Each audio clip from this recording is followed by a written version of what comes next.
What is going on, everyone? It's your guy Cole Jackson back here on Road Graders, and today we're going to be diving into a common topic, and it's going to be defensive dominance in Baltimore. Yeah, you've heard it many times following the Ravens, and today we're going to take a look at the adjustments that Mike MacDonald made to shut down one of the more explosive offenses in the National Football League. So if you guys are looking forward to this breakdown, if you're fired up about the defensive performance, hit that like button, hit subscribe if you're new here. I'm going to be dropping videos like this. We're just getting in to the heat of a playoff run.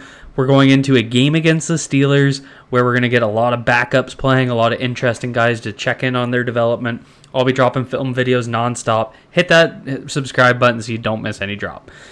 So this was an interesting one because the Ravens essentially came out in this game and sort of did what they, I've seen a lot of guys like Spencer Schultz has talked about it a number of times. Like, the Ravens are going to let you run the ball on them a little bit. They're going to let you move the ball in the short areas in the middle of the field. They want to avoid giving up the big plays. They're going to play a lot of cover 3, cover 6, keep the ball in front of them, and force the ball into the middle of the field where they have their linebackers waiting for you. And that's kind of how this game went. So what I did is I went through and pulled some of the early clips. So we'll take a look at some of the ways that the Dolphins were beating them early in this game, because they were moving the ball with relative ease, and then the turnovers started. And so I think what's really interesting in this game, and I'll get to it, is when the tide started to turn, the Ravens were just collapsing in the middle of the field and taking it away, but they weren't necessarily changing their scheme. They were just attacking a little bit more, but they kept getting the Dolphins to feed the ball to where they wanted to go. So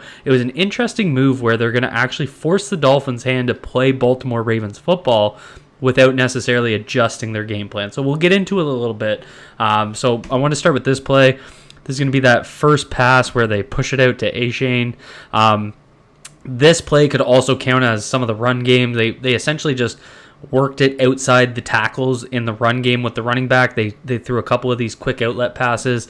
And this is where, here you have Urban on the strong side as a strong side base D end, and they're just going to try and get their line. You see, they just pulled 4 O-line out there, and they just want to get the D-line behind those guys and then go out and block these athletic linebackers and DBs that we have.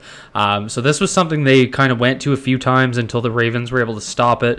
And, the key secret sauce here is getting that play side D end, cutting back to take away that cutback lane, because it's really hard. Like, I know a lot of people are going to say the linebackers have to get there, but when you're getting blocked like this, you're forcing this cutback lane right here. See how Harrison got out there and sort of set the edge of the defense?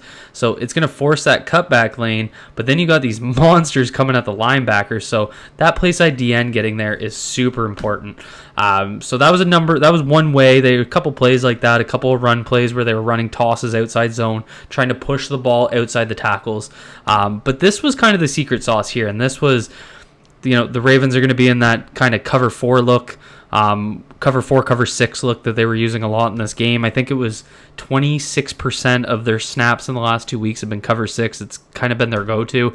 That's where you're playing quarter, half with the defensive secondary, and they're just running these quick, in-cutting crossers, curl routes, and slants where they're just going to work essentially this area between the zone defenders in the secondary and over top of the linebackers, right? So that was kind of their secret sauce of where to attack. And that's really important because they kept doing this. And I was expecting the Ravens to adjust, and they didn't adjust the coverages being called.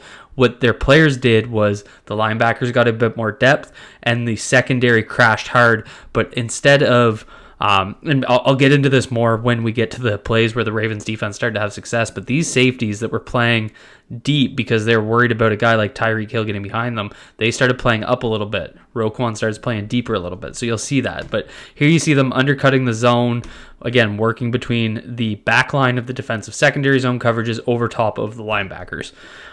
What's going to happen here, I believe this is the touchdown play.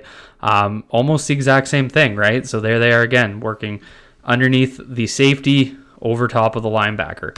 And there's that little area, right, where he's going to catch it over Marcus Williams. So that's Cedric Wilson catching that one. So, again, similar kind of concept of where they wanted to attack the Ravens defense. Get into another play here. There's that in-breaking route, and there it is. Look at See, Queen almost gets it, or yes, Queen almost gets this one. Again, underneath, almost the exact same route as the first play we just looked at. He's just running that in-breaking route. And he's going to go underneath the safeties over top of the linebackers. Similar concept. They're just going to continue to do what works, and I think that obviously makes sense. There it is again. Underneath this, you know what I mean? Like, it was kind of interesting just to watch this constantly. So, Roquan got a little bit sucked out by Tyreek Hill. That's just what he's going to do. He kind of got 3 guys working 2 here in the zone, and this tight end Smythe is going to just work inside. That's one of those things where the Ravens defense were thinking, we're going to take care of Tyreek Hill, and we're going to make someone else on the offense beat us. See, so this is where I think we kind of start to see a little bit more of that aggressiveness. So again, they're trying to work or underneath the secondary, but you start getting a little bit more depth from the linebackers here, and then they're going to start attacking a little bit more.